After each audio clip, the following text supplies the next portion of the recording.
Cette séquence nous permettra d'aborder la mise en place de formations alternées avec la conclusion de contrats d'apprentissage ou de professionnalisation. Mais d'abord, pourquoi raccrocher ces contrats à la formation professionnelle continue? La formation tout au long de la vie recouvre la formation initiale dans l'apprentissage et les formations ultérieures destinées aux adultes et aux jeunes déjà engagés dans la vie active ou qui s'y engagent. Ces formations ultérieures constituent la formation professionnelle continue et celle-ci peut s'adresser aux jeunes entrant sur le marché du travail avec les contrats de professionnalisation. Revenons aussi sur le caractère qualifiant que peut revêtir la formation professionnelle continue. La qualification peut se comprendre comme une reconnaissance sociale de la maîtrise des savoirs et des compétences nécessaires à la tenue d'un poste de travail ou comme la capacité individuelle opératoire à occuper un poste de travail. C'est la première acceptation qui est retenue ici. Revenons aussi sur le caractère qualifiant que peut revêtir la formation professionnelle continue. La qualification peut se comprendre comme une reconnaissance sociale de la maîtrise des savoirs et des compétences nécessaires à la tenue d'un poste de travail, ou également comme la capacité individuelle opératoire à occuper un poste de travail. C'est la première acceptation qui est retenue ici. La qualification acquise peut être positionnée sur une échelle de niveau ou selon les emplois susceptibles d'être occupés, comme des emplois de cadre par exemple. Les niveaux de qualification sont définis dans le cadre national des certifications. Dans ce tableau, la colonne de gauche mentionne leur nouvelle numérotation, celle de droite, l'ancienne, en chiffres romains. Ainsi, l'ancien niveau 5 devient le niveau 3. La certification professionnelle atteste d'une qualification et permet une validation des compétences et des connaissances acquises et nécessaires à l'exercice d'activités professionnelles. Se compose d'un référentiel d'activité, d'un référentiel de compétences, notamment professionnelles ou transversales, et d'un référentiel de certification pour l'évaluation des acquis. Il existe 4 voies pour y parvenir: la formation initiale, l'apprentissage, la formation continue et la validation des acquis de l'expérience. Les certifications professionnelles font l'objet d'un recensement dans le cadre du Répertoire national des certifications professionnelles ou RNCP. Le diplôme est une certification spécifique, il reconnaît un niveau de capacité vérifié et ouvre des droits de poursuite d'études, d'accès au concours. Il est délivré par une autorité compétente sous contrôle de l'État. Un diplôme d'État ou national est une certification ministérielle. La collation des grades est un monopole d'État. Un titre professionnel est une certification professionnelle délivrée par le ministère chargé du travail et de l'emploi. Enfin, le CQP, le certificat de qualification professionnelle, atteste de la maîtrise de compétences liées à une qualification reconnue par une branche professionnelle. Commençons par les contrats de professionnalisation. Les contrats en alternance ont été créés en 1983. Ils ont été refondus dans un contrat unique, le contrat de professionnalisation, 20 ans après. Alors, qu'est-ce que ce contrat de travail, le contrat de professionnalisation? Il vise à faire acquérir à son bénéficiaire une qualification et à favoriser son insertion ou sa réinsertion professionnelle en occupant un emploi en relation avec cet objectif. Il s'agit bien d'acquérir une qualification enregistrée au RNCP ou reconnue dans les classifications d'une convention de branche, ouvrant droit encore à un certificat de qualification professionnelle de branche ou interbranche. Il vise l'ensemble des jeunes de 16 à 25 ans sans distinction de niveau. Les partenaires sociaux ont néanmoins précisé qu'il devait s'agir de jeunes sans qualification professionnelle. Il est également ouvert aux demandeurs d'emploi de 26 ans et plus, sans condition d'inscription comme demandeurs d'emploi. Le contrat de professionnalisation est soit un contrat à durée déterminée, avec des dispositions particulières, soit un contrat à durée indéterminée. S'il s'agit d'un CDD, il doit assurer un complément de formation professionnelle par la réalisation d'une action de professionnalisation. S'il s'agit d'un CDI, Le contrat de travail débute par cette action de professionnalisation puis se poursuit classiquement. Le contrat de professionnalisation fait l'objet d'un dépôt à l'opérateur de compétences dans les 5 jours de sa conclusion. Celui-ci se prononce sur la prise en charge dans les 20 jours de la réception du contrat. L'employeur s'oblige à assurer une formation d'acquisition d'une qualification professionnelle et à fournir un emploi en relation avec cet objectif. L'ensemble des dispositions applicables aux autres salariés le sont aux titulaires d'un contrat de professionnalisation, du moins dans la mesure où elles ne sont pas incompatibles avec les exigences de la formation. Les contrats de professionnalisation sous CDD ne peuvent être rompus, sauf accord des parties, que pour faute grave, force majeure ou à l'initiative du salarié après préavis en cas d'embauche en CDI. Il n'y a alors pas d'indemnité de fin de contrat. Le salaire du titulaire d'un contrat de professionnalisation est déterminé en fonction de son âge et de son niveau de formation. Il ne peut être inférieur à 55% du SMIC pour les moins de 21 ans, à 70% du SMIC jusqu'à 25 ans. Ces taux sont majorés de 10 points si le bénéficiaire est titulaire d'une qualification au moins égale à celle du baccalauréat professionnel ou d'un titre ou diplôme à finalité de même niveau. Pour les salariés de 26 ans et plus, le SMIC doit être respecté et le salaire doit être au moins de 85% du salaire minimum conventionnel. L'action de professionnalisation comprend un positionnement, des enseignements généraux, professionnels et technologiques, un accompagnement et des évaluations. Tout cela est mis en œuvre par un organisme de formation ou une entreprise dotée d'un service de formation. Le mode d'acquisition de cette qualification est l'alternance, avec d'une part des enseignements généraux, professionnels et technologiques, d'autre part l'acquisition d'un savoir-faire par l'exercice en entreprise d'une ou plusieurs activités professionnelles en relation avec les qualifications recherchées. L'action de professionnalisation est d'une durée minimale de 6 à 12 mois, sauf dérogation. Toujours sauf dérogation, son volume horaire est d'au moins 15% et d'au plus 25% de la durée du contrat ou de la période de professionnalisation. Mais elle ne peut jamais être inférieure, cette durée, à 150 heures. Pour chaque contrat de professionnalisation, un tuteur doit être désigné parmi les salariés qualifiés de l'entreprise. Il a pour mission d'accueillir, d'aider, d'informer et de guider le bénéficiaire du contrat. Il organise l'activité dans l'entreprise et contribue à l'acquisition des savoir-faire professionnels.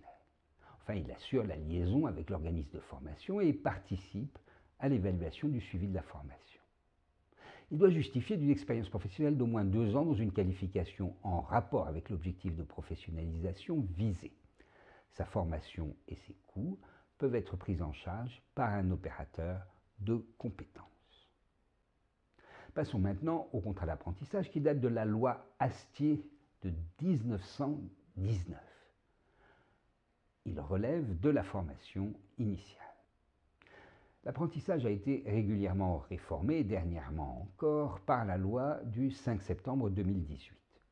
Avec elle, les branches professionnelles ont désormais la charge du pilotage et du développement du système d'apprentissage. Les opérateurs de compétences ou OPCO concluent des conventions d'objectifs et de moyens en agissant pour le compte de leurs branches adhérentes. La taxe d'apprentissage a été simplifiée. C'est aux OPCO que revient le mécanisme de prise en charge qui a été profondément revu pour un financement au contrat. Les centres de formation d'apprentis ne sont plus financés par une subvention d'équilibre. La création d'un CFA n'est plus soumise à la conclusion d'une convention préalable avec la région. L'inspection de l'apprentissage a été abrogée. Enfin, il a été mis fin au recours obligatoire au Conseil des prud'hommes pour prononcer la rupture du contrat d'apprentissage par résiliation judiciaire. Et l'apprenti peut désormais rompre le contrat de sa propre initiative. Qu'est-ce que le contrat d'apprentissage? Le contrat d'apprentissage vise à faire acquérir à son bénéficiaire une qualification professionnelle. Il s'agit d'acquérir un diplôme ou un titre à finalité professionnelle, mais pas un certificat de qualification professionnelle. L'apprentissage s'exerce principalement dans le secteur privé, mais il a été ouvert selon des modalités spécifiques au secteur public. Les apprentis doivent avoir satisfait à l'obligation scolaire. Il s'agit désormais de personnes de 16 à 29 ans révolus à l'engagement du contrat. Par ailleurs, l'apprentissage est ouvert aux jeunes âgés d'au moins 15 ans ayant effectué la scolarité du premier cycle de l'enseignement secondaire. Ils sont alors sous statut scolaire. Le choix du CFA et l'inscription au CFA incombent à l'employeur. C'est normalement lui qui assure la formation pratique de l'apprenti et veille à ce que la formation dispensée au CFA soit suivie et les épreuves du diplôme passées. L'apprenti fait l'objet d'une embauche sous la forme d'un contrat de travail particulier, généralement à durée limitée et sous forme écrite. La durée du contrat varie entre 6 mois et 3 ans et correspond à la durée du cycle de formation. Celle-ci peut être adaptée par convention tripartite. Une déclaration doit être réalisée par l'employeur attestant que les mesures nécessaires à l'organisation de l'apprentissage sont prises et il apporte toute garantie d'une formation satisfaisante. Le dépôt à l'OPCA se fait dans les 5 jours de la conclusion du contrat et la prise en charge est prononcée par celui-ci dans les 20 jours suivants.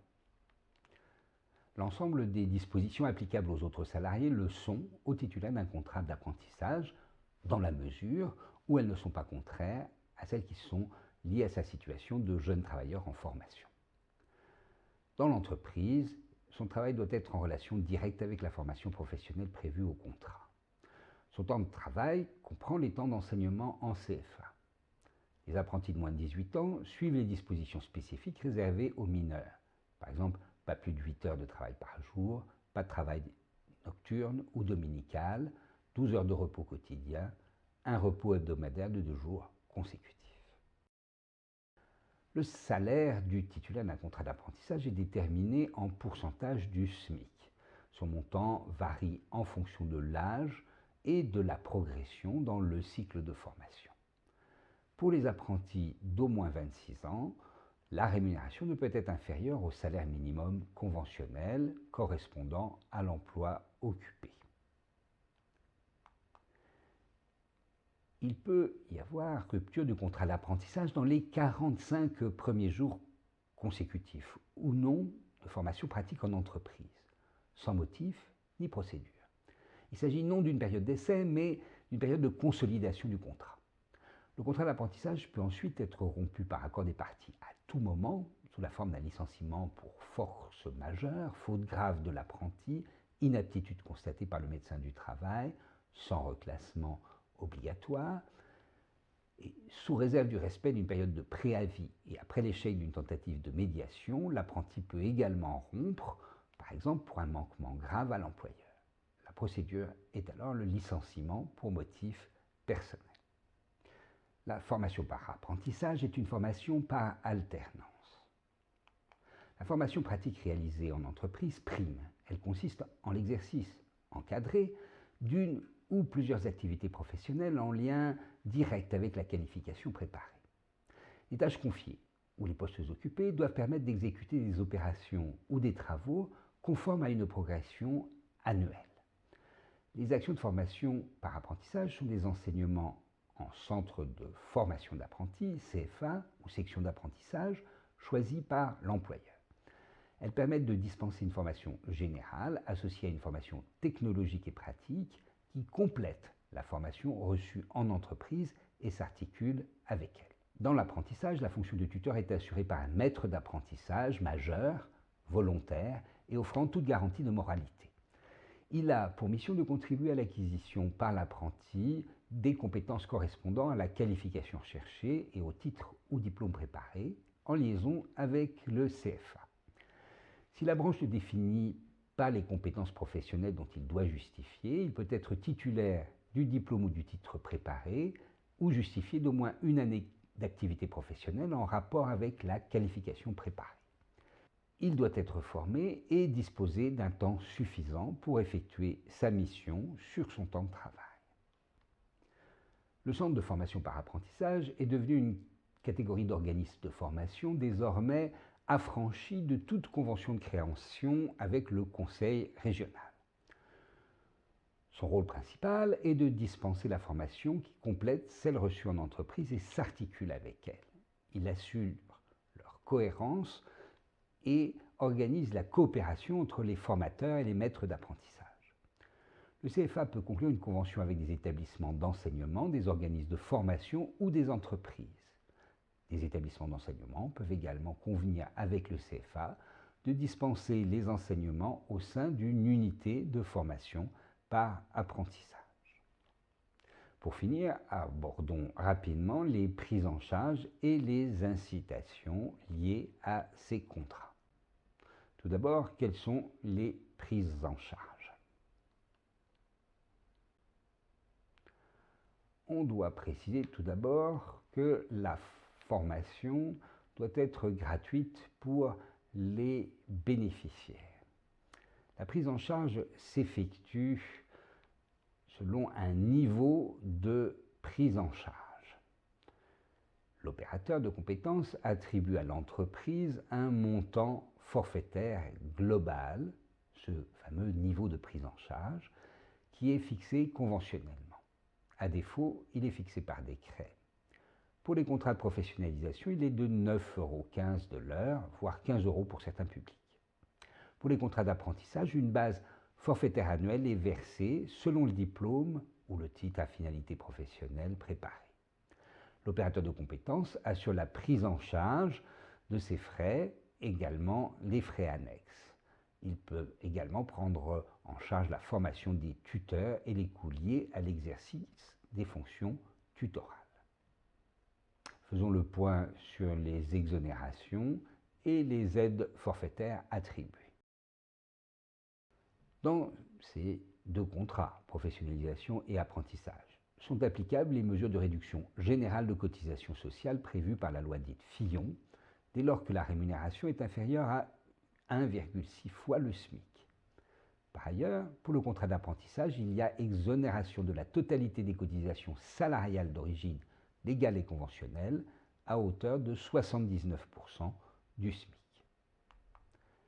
Quelles aides? Pour un contrat de professionnalisation, est attribuée une aide forfaitaire d'au plus 2 000 € pour les demandeurs d'emploi de 26 ans et plus, 4 000 € s'ils ont 45 ans et plus, également jusqu'à 4 000 € pour les personnes en situation de handicap. Dans un contrat d'apprentissage, est attribuée une aide forfaitaire unique, annuelle, qui évolue dans le temps. 4 125 € la première année, 2 000 € la seconde, 1 200 € la troisième. Merci pour votre attention.